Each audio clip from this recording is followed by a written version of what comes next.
This upcoming Friday, the Netflix horror trilogy adapting R.L. Stine's books continues, and I've been lucky enough to have taken a look at part 2, so this is my review of Fear Street Part 2, 1978.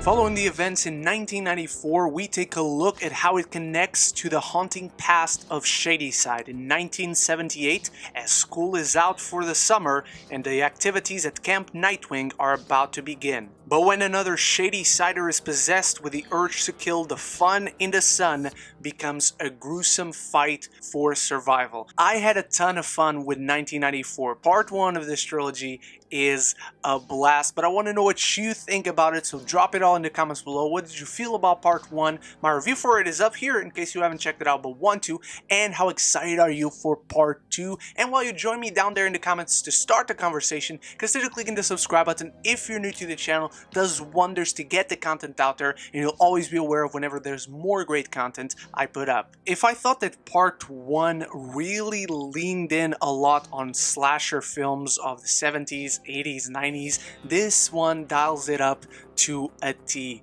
The setting, first and foremost, is really fun. I just love summer horror films. It's just a time that's supposed to be relaxing. You're supposed to have fun, no cares in the world whatsoever. So when you put a horror movie into a summer camp, I'm really going to enjoy it because naturally it just heightens up the tension by default whenever something goes wrong. And our main character, played by Sadie Sink, is really great. I love what they do with this character. She starts from a position where you really don't know if you could trust her, if you can trust her. Nobody around her likes her very much, except for one person who I'm not going to spoil, but we know who this person is, or who this person will eventually be. So the film doesn't satisfy itself just with the tension and the adrenaline and the suspense that comes with the eventual killer that emerges in here. It really takes care of setting up character relations for you to understand how tensions rise from other places, and I think that gives a lot of dynamic to proceedings. And it's also really interesting to see the rivalry between Sunnyvale and Shadyside continuing in this past, and now it has changed. How different was it back in 78 than it is in 1994? And because the film takes such good care of building up these characters and make you understand them and the relations they have with one another, by the time the real fun massacre begins, you care for them, you root for them, you want to see if they survive the night, if they end up in a safe place. And maybe it's because these characters are younger, maybe it's because it's summer, they're supposed to be surrounded by tranquility and fun, but when the fun for us, the audience, begins of everyone being slaughtered, I like these characters more than the first one. Maybe because they are kids, maybe because the setting, but everything in this one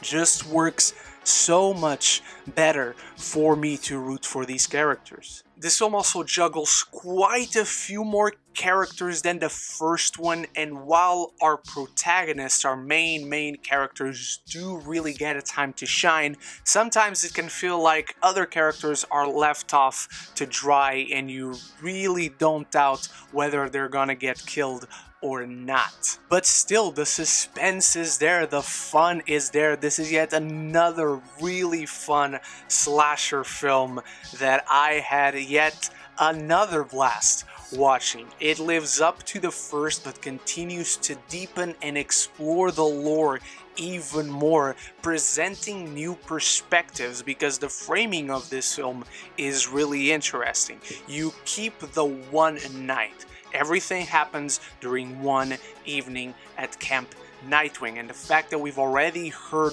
rumblings about the events of this film in 1994, it's interesting to see what actually happened and how do the people who were there back then see it. The kills are not as fun, or they are when you can see them. There's a lot of times in this film where you really don't see the kills, you just see the blood splattering on the floor. There's a lot more hiding of how people are getting killed, you just hear it, and that can work. imagination is much more scarier than anything they could possibly show us, but in this one we got accustomed to seeing the kills in all their glory in the first one, so I just wish they had stepped up their game even more for this one. Nevertheless, the characters are really likable, but sometimes, because you know some of these characters, it can feel really obvious that, oh, nothing's going to happen to X person, Y person, W person, etc. And so you can feel a lot of times that the film is putting them to the side or in a safe zone so they don't have any immediate danger looming towards them, because it wouldn't make any sense.